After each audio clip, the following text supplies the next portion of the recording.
ഇനി സെക്രട്ടേറിയറ്റിന് മുന്നിലെ ആശാ സമരം ഇതാ 100ാം ദിവസത്തിലേക്ക് കടന്നിരിക്കുകയാണ്. ഓണറേറിയം വർധന അടക്കമുള്ള ആവശ്യങ്ങൾ ഉന്നയിച്ച് ഫെബ്രുവരി 10-നാണ് ആശാപ്രവർത്തകർ സെക്രട്ടേറിയറ്റിന് മുന്നിൽ രാപ്പകൽ സമരം ആരംഭിച്ചത്. ആശമാരുടെ സംസ്ഥാനതല രാപ്പകൽ സമരയാത്ര പര്യടനം തുടരുകയാണ്. പാലക്കാട് കല്ലേപ്പുള്ളിയിൽ പ്രതിഷേധ ജ്വാല തെളിയിച്ച ആശമാർ പ്രതിഷേധിച്ചു. സർക്കാർ പിടിവാശി ഒഴിവാക്കണമെന്ന് സമരസമിതി നേതാവ് എം.എ. ബിന്ദു മീഡിയ വണിനോട് പറഞ്ഞു.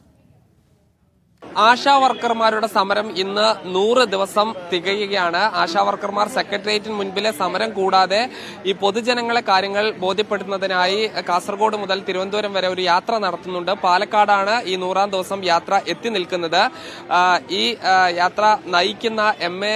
ബിന്ദു എന്നോടൊപ്പം ഉണ്ട്. ഇപ്പോ നിങ്ങൾ സെക്രട്ടേറിയറ്റിന് മുൻപിൽ സമരം നടത്തുന്നു, ഈ യാത്ര നടത്തുന്നു, പക്ഷേ സർക്കാർ ഇപ്പോഴും ഇതിന് ഒരു മുഖം തരുന്നില്ല, ചെവി തരുന്നില്ല. ഇല്ല, നമ്മൾ നടത്തിയ ഒരു സമരത്തിന്റെ വിജയം തന്നെയാണ്. ആശാ വർക്കർമാരുടെ വിഷയം പഠിക്കേണ്ടതും ചർച്ച ചെയ്യേണ്ടതുമാണെന്നുള്ള ഒരു അവസ്ഥയിലേക്ക് സർക്കാർ ഇപ്പോൾ എത്തിയല്ലോ. അത് നമ്മുടെ സമരത്തിന്റെ വിജയം തന്നെയാണ്. പക്ഷെ നമ്മൾ ഉയർത്തിയിരിക്കുന്ന ഈ അടിസ്ഥാനപരമായ 2 ഡിമാൻഡുകൾ അത് അംഗീകരിച്ച് തരേണ്ടതാണെന്ന് സർക്കാരിന് ബോധ്യപ്പെട്ടിട്ടുള്ള കാര്യമാണ്. അവിടെ ചില രാഷ്ട്രീയ തീരുമാനങ്ങളുടെയും പിടിവാശിയുടെയും പുറത്താണ് അത് അംഗീകരിക്കാതെ അത് ഈ സമരം സെറ്റിൽ ചെയ്യാതെയും പോകുന്നത്. അപ്പോൾ തീർച്ചയായും ദീർഘകാലത്തിന് ശേഷം കേരളത്തിൽ ഉണ്ടായി വന്ന ഒരു തൊഴിലാളി സമരം എന്നുള്ള നിലയിൽ കേരളത്തിലെ യഥാർത്ഥ ഇടതുപക്ഷ മനസാക്ഷിയും ജനാധിപത്യ ബോധമുള്ള മനുഷ്യരെല്ലാവരും ഈ സമരത്തോടൊപ്പമാണ്. അപ്പോൾ ആ ഒരു പിന്തുണയാണ് ഈ സമരം 100 ദിവസം കൊണ്ടുപോകാൻ സ്ത്രീ തൊഴിലാളികളായ ഞങ്ങൾക്ക് കഴിഞ്ഞത്. അപ്പോൾ തീർച്ചയായിട്ടും ഈ ഡിമാൻഡ് നേടിയെടുക്കുന്നത് വരെ കേരളം ഒന്നടങ്കം ഞങ്ങളോടൊപ്പം നിൽക്കുമെന്ന് ഈ യാത്ര തുടങ്ങിക്കഴിഞ്ഞപ്പോൾ ഞങ്ങൾക്ക് പൂർണ്ണമായും ബോധ്യപ്പെട്ടിട്ടുണ്ട്. സർക്കാർ അത് പരിഗണിക്കാൻ തയ്യാറാകണം. ഇനി ഇങ്ങനെ ഒരു പിടിവാശി പിടിച്ചിരിക്കേണ്ട കാര്യം എന്താണ്? എന്തിനാണ് പിടിവാശി? അത് അംഗീകരിച്ചു തരുമ്പോഴല്ലേ അവർക്ക് ജനങ്ങൾക്ക് അവരോട് ഇത് നമ്മുടെ സർക്കാരാണെന്ന് തോന്നുന്നത്. ഇപ്പോ ഈ സെക്രട്ടേറിയറ്റിന് മുൻപിലെ സമരം ഇപ്പോ ഈ മലബാറിലുള്ള ആളുകൾക്കൊക്കെ ഈ വാർത്തയിൽ കണ്ടൊരു പരിചയമാണ്. നിങ്ങൾ ജനങ്ങളിൽ ഈ യാത്രയുമായി ഇറങ്ങുമ്പോൾ ആളുകളുടെ ഒരു പ്രതികരണം എങ്ങനെയാണ്?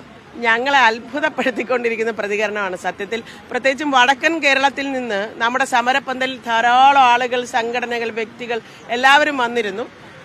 അതുകൊണ്ട് തന്നെ അവർ വളരെ എന്താണ് ആവേശഭരിതമായിട്ടാണ് വടക്കൻ കേരളത്തിൽ ഇപ്പം ഞങ്ങളിപ്പോൾ പാലക്കാട് എത്തി നിൽക്കുമ്പോഴും ജനപ്രതിനിധികൾ, രാഷ്ട്രീയക്കാർ, രാഷ്ട്രീയമില്ലാത്ത മനുഷ്യർ, സാധാരണ മനുഷ്യർ അവരെല്ലാവരും വന്ന് ഞങ്ങൾ കടന്നു പോകുന്ന വഴികളിലൊക്കെ വെറും സാധാരണക്കാരായ ആളുകൾ ഉൾപ്പെടെ വന്ന് അവരെല്ലാവരും ഈ സമരത്തിൻ്റെ ഭാഗമാണ്, സമരത്തോടൊപ്പമാണ്. വളരെ ഹൃദ്യമായ സ്നേഹപൂർണമായ പിന്തുണയും കരുതലും എല്ലാമാണ് അവർ നൽകിക്കൊണ്ടിരിക്കുന്നത്. ഈ ജൂൺ 17-നാണ് ഈ സമരം അവസാനിക്കുന്നത്. അതിന് മുൻപ് തന്നെ സർക്കാരിന്റെ ഒരു തീരുമാനം വരികയും നിങ്ങൾക്ക് സന്തോഷപൂർവ്വം യാത്രയും സമരം അവസാനിപ്പിക്കാൻ കഴിയുന്ന പ്രതീക്ഷയുണ്ടാവും. ഉണ്ടാവണമല്ലോ. നമ്മൾ അതിനു വേണ്ടിയിട്ടാണല്ലോ ഈ സമരങ്ങളെല്ലാം നടത്തിക്കൊണ്ടിരിക്കുന്നത്. കേരളത്തിലെ ഇടതുപക്ഷ മുഖ്യമന്ത്രിയോടാണല്ലോ നമ്മൾ ആവശ്യപ്പെട്ടുകൊണ്ടിരിക്കുന്നത്. അപ്പോൾ ഇച്ചിരി താമസിച്ചായിട്ടാണെങ്കിലും അത്തരത്തിൽ ഉള്ള ഒരു തീരുമാനം എടുക്കണം എന്നുള്ളതാണ് ഞങ്ങളുടെ അഭ്യർത്ഥന. എന്തായാലും ഈ സമരം വിജയം കാണും എന്നൊരു പ്രതീക്ഷ തന്നെയാണ് ആശമാർ പങ്കുവെക്കുന്നത്. ഈ 17-ാം തീയതി, അടുത്ത മാസം 17-ാം തീയതി തിരുവനന്തപുരത്താണ് ഈ ജാഥ സമാപിക്കുക. ഇതിനൊരു പരിഹാരം കണ്ടില്ലെങ്കിൽ തുടർ സമരങ്ങളുമായി ആശാ വർക്കർമാർ മുന്നോട്ട് പോകുമെന്ന് തന്നെയാണ് പറയുന്നത്. ഷിജു ചിറ്റൂരിനൊപ്പം സാജിദ് അജ്മൽ, മീഡിയ 1 പാലക്കാട്.